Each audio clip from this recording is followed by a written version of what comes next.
ቤት አብሮነት ተጸለው በሚል የጌታን ቃል እንመለከትና ከዛ ባለን ደቂቃ ደግሞ ሳየ እንጨርሳለን ማለት ነው። ጌታ ይባረክ። ይህንን ርዕስ በደንብ እንድታስቡት ፈልጋለሁ። የእግዚአብሔር ምን የአብሮነቱ ተጽዕኖ ማለት ወይም ደግሞ ስለ እግዚአብሔር አብሮነት ማለት ነው።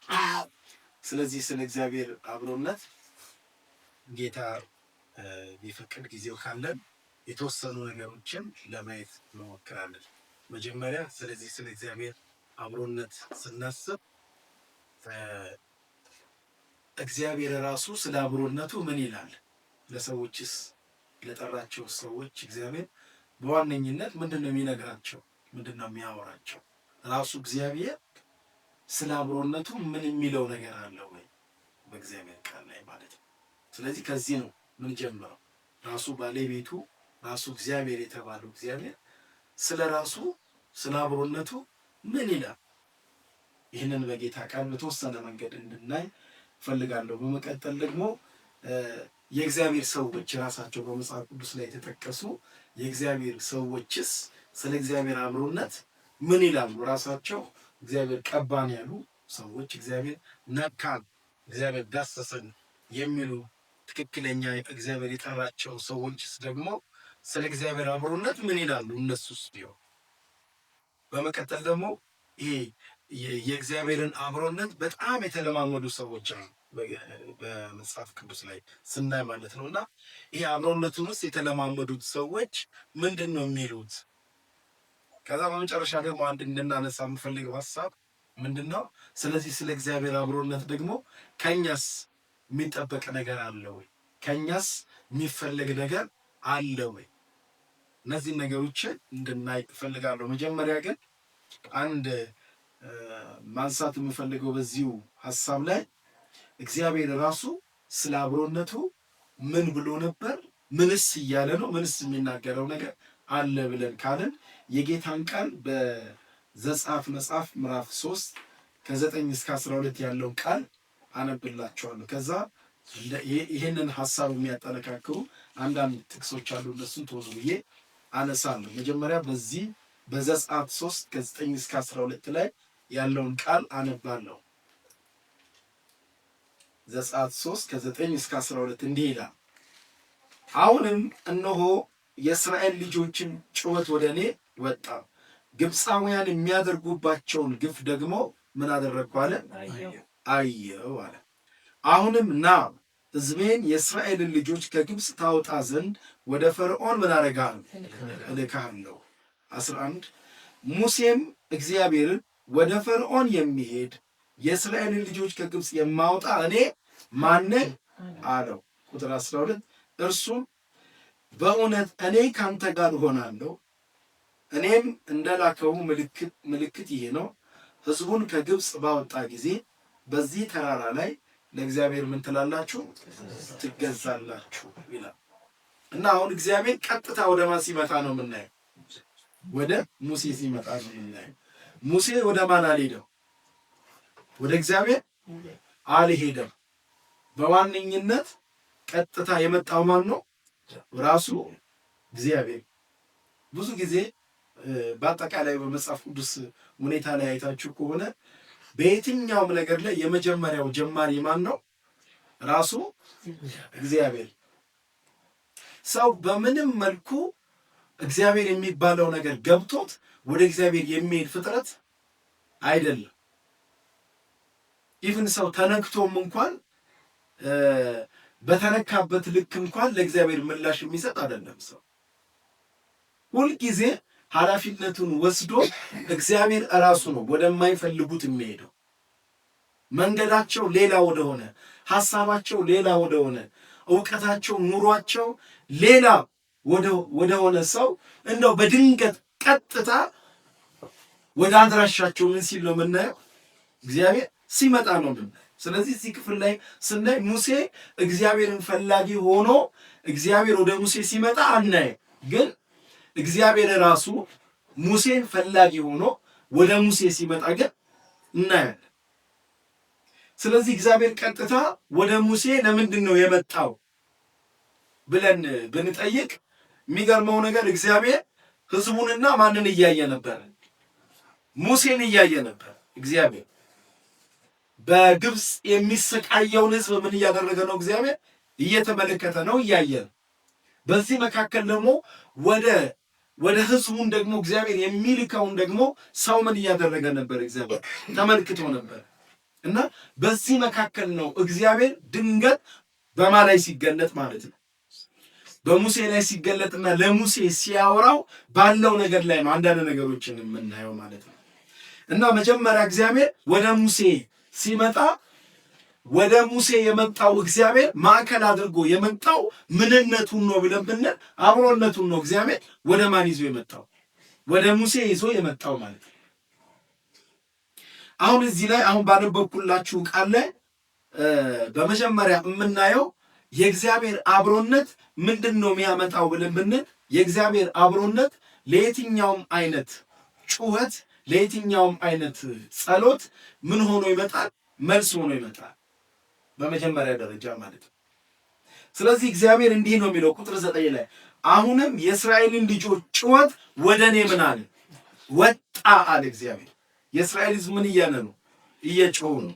ሲጮሁ ደግሞ እግዚአብሔር ከአብርሃም ከይስሐቅ ከያዕቆብ ጋር የገባው ምን ኪዳን ትዝ አለውና ከዛ እግዚአብሔር ነፃ የሚያወጣውን ሰው ነው መመልከት የጀመረው። ስለዚህ በዚህ ክፍል ውስጥ የምናየው ነገር መጀመሪያው የእስራኤል ሕዝብ ሲጮሁ እግዚአብሔር ይሄንን ጩኸት ምን አደረገ ነው የሚለው? ሰማንን። ስለዚህ እግዚአብሔር ይሄንን ጩኸት ዝም ብሎ መስማት ብቻ አይደለም።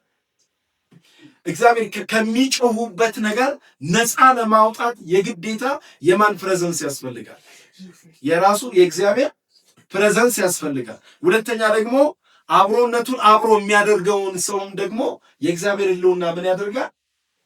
ይፈልጋል ማለት ነው። ስለዚህ በመጀመሪያ ይሄ የእግዚአብሔር አብሮነትን ስናየው ለጩኸት መልስ ለመስጠት ይመጣል ማለት ነው። በሁለተኛ ደረጃ ደግሞ የእግዚአብሔር አብሮነት ደግሞ ግፍን ምን ያደርጋል? ይቀጣል ማለት ነው። አንባችሁት ከሆነ እንደዚህ ነው የሚለው ግብፃውያን የሚያደርጉባቸውን ምን አለ እግዚአብሔር? ግፍ ምን አደረግኳል? አየው፣ ተመለከትኳል። ስለዚህ ይሄ ግፍ፣ ይሄ ጭቆና፣ ይህ ባርነት የማንን ሕልውና ነው የሚጠይቀው? የማንን? የእግዚአብሔርን አብሮነት ነው የሚጠይቀው። ምክንያቱም እግዚአብሔር አስቀድሞ ከሙሴ ጋር ከተግባባ በኋላ እንኳን እግዚአብሔር ለሙሴ እንደዚያ ነው፣ ፈርዖን በቀላሉ ምን እንደማይለቃችሁ ምን እላለሁ አውቃለሁ። ስለዚህ ለፈርዖን ክንድ፣ ለፈርዖን ሕልውና የሚያስፈልገው ማን ነው አለ? እኔ ነኝ። ፈርዖን የሚለቅ ቢሆንማ ድሮ የለቃቸው ነበረ። ኢቭን እግዚአብሔር እንኳን እየተገዳደረው በመቅሰፍት እየመታው እንኳን በቀላሉ ምን ማለት ያልቻለን መልቀቅ ያልቻለን። ስለዚህ እግዚአብሔር ለፈርዖን የመደበው ማንን ነው? ራሱን ነው የመደበው። በእስራኤል ሕዝብ ላይ ግፍ ለሚፈጽም ጠላት እግዚአብሔር ያየው ማንን ነው? ራሱን ነው ያየው ማለት ነው። ስለዚህ የእግዚአብሔር ሕልውና ምንድን ነው የሚያደርገው? መገኘቱ ምንድን ነው የሚያደርገው ብለን ብንል የሕዝቡን ጩኸት፣ የኪዳንን ሕዝብ ጩኸት እግዚአብሔር እንዲሰማ ያደርገዋል። በመቀጠል ደግሞ ሕዝቡን የበዘበዘውን ጉልበትና አቅም ያንን ግፍ ደግሞ እግዚአብሔር ለመቅጣት ደግሞ ምኑን ነው የሚያመጣው ብለን ብንል ሕልውናውን ነው የሚያመጣው። አሁን እግዚአብሔር እንዲህ እየተናገረው ራሱን እያስጠጋ ነው። ወደ ማን ነው ራሱን እያስጠጋ ያለው? ወደ ግብፅ እግዚአብሔር ራሱን እያስጠጋ ነው። ሕልውናውን እያስጠጋ ነው። ማንነቱን እያስጠጋ ነው። ግን መጀመሪያ ማንን ነው እየፈለገ ያለው? እግዚአብሔር ሙሴን ነው እየፈለገ ያለው። አሁን የሚገርማችሁ ነገር በግል ሕይወታችን ላይ የሚሰራውን ነገር እግዚአብሔር ያያል። በሀገሪቱ ላይ በቤተ ክርስቲያን ላይ እግዚአብሔር የሚሰራውን ነገር ያያል። ጨለማውን ያያል፣ ጩኸት ያያል፣ ግፍ ያያል፣ ጭቆና ያያል። በዚህ መካከል ግን እግዚአብሔር ወደዚህ ጨለማ ወደዚህ ግፍ ደግሞ እግዚአብሔር መጥቶ ለመፍረድ እና እግዚአብሔር እንደ እግዚአብሔርነቱ የሚገባውን ነገር እግዚአብሔር ለማድረግ መጀመሪያ ዲል የሚያደርጋቸው ሰዎች አሉ። መጀመሪያ የሚያነጋግራቸው ሰዎች አሉ። ምክንያቱም እነዛን ካሳመነ በኋላ ነው እግዚአብሔር ወደ ሰፊው ነገር የሚገባው። እግዚአብሔር መጀመሪያ በአብሮነቱ እኛም ካሸነፈ በኋላ ከኛ ጀርባ ያለውን ያሸንፋል። መጀመሪያ እግዚአብሔር እንዲህ ነው እየሰራ ያለ። እስራኤላውያኖች በመጨው የሚቀጥሉ መስሏቸዋል። ፈርዖንም ደግሞ በእነሱ ላይ ግፍ በማድረግ የሚቀጥል መስሎታል። የሆነ ቦታ ላይ የሚያቆምና የሚያበቃ ነገር ያለ አልመሰላቸውም። ህዝቡም ቢሆን ግብፃውያኖችም ቢሆኑ ማለት ነው። ነገር ግን እግዚአብሔር በምድረ በዳ አሳቻ በሆነ ቦታ ላይ ግን ማንን ይዞታል? ሙሴን እያወራው ነው። ወዴት ለመግባት? ወደ ግብፅ ለመግባት ማለት ነው። የሚገርም ነገር። ስለዚህ መጀመሪያ ግን እግዚአብሔር እየሰራና እያደረገ ያለው ነገር በአብሮነቱ የማይታይ ነገር ነው እያደረገ ያለው። ከዛ በኋላ የእግዚአብሔር አብሮነት በምንድን ነው የሚገለጠው? ኦፊሻል በሆነ መንገድ ወይም ደግሞ በሚታይ መንገድ። እግዚአብሔር ሙሴን ሲያነጋግር ፈርዖን አያውቅም፣ ግብፃውያን አያውቁም፣ እስራኤል አያውቁም። ጩኸታቸው እንኳን ሲሰማ እነሱ ምን አይሉ አያውቁም። እግዚአብሔርና ማን ነው የሚተዋወቁት? እግዚአብሔርና ሙሴ ብቻ ነው የሚተዋወቁት። በኋላ ነው እየፈሰሰ ነገሩ እየሰፋ እየተገለጠ የሚመጣው። መጀመሪያ እግዚአብሔር እኛን ነው በደንብ አድርጎ ምንም ያደርገን። ሀገር ከማግኘቱ በፊት እኛን ያገኘናል። የሆነን ጠላት በደንብ ከማግኘቱ በፊት እግዚአብሔር መጀመሪያ እኛን ምን ያደርገናል? ያገኘናል። እኛን አግኝቶ ሲጨርስ ከዛ በኋላ ነው እግዚአብሔር ወደ ትልቅና ወደ ሰፊው ነገር የሚገባ። አንድ ነገር አምናለሁ፣ እግዚአብሔር በግል ያገኘናል። አሜን። መጀመሪያ እግዚአብሔር በግል አብሮነቱን ማንነቱን እግዚአብሔር በደንብ አድርጎ ምን ያደርገናል? ያሳየናል፣ ያለማምደናል። ከዛ በኋላ ነው ነገሩ ምን እያለ የሚመጣው? እየሰፋ የእግዚአብሔር አብሮነት እየጨመረ የሚመጣው።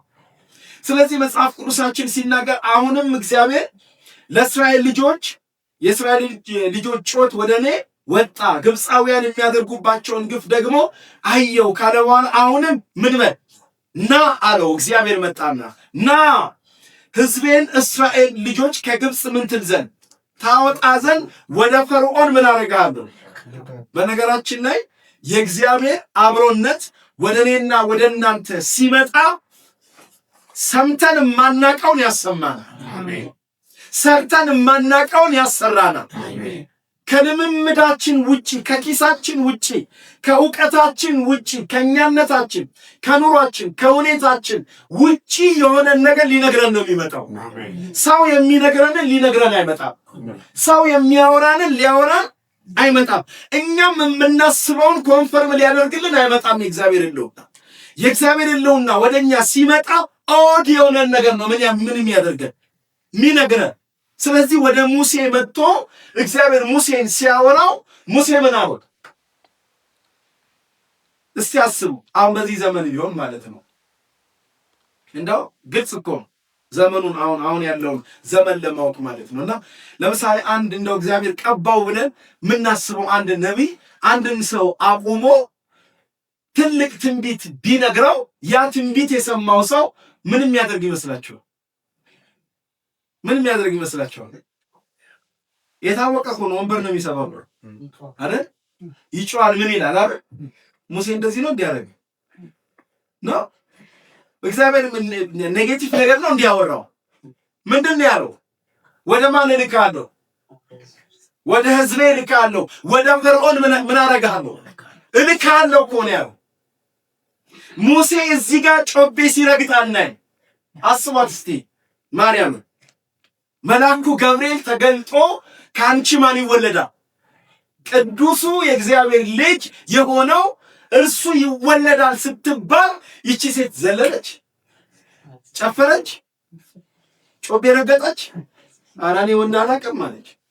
የሚገርማችሁ ነው አሁን በዚህ ዘመን ሰው የሆነ መልእክት ሲሰማ የሚስቀው የሚዘለው ነው የሚበልጠው። እውነተኛ ሰው ግን ካልም ነው የሚሆነው። እውነተኛ ሰው ይረጋጋል እንጂ ጮቤ ምን አይረግጥም። በነገራችን ላይ እግዚአብሔር ጮቤ ከሚረግጥ ሰው ይልቅ የሚጠይቅ ሰው ይመቸዋል። የሚረጋጋ ሰው ይመቸዋል። እግዚአብሔር ሆይ ይሄ ማለት ምን ማለት ነው ብለው የሚጠይቁ ሰዎች እግዚአብሔር ምን ይለዋል? ይመቸዋል። ሙሴንም ስናየው በዚህ ሌቭል ነው የምናየው።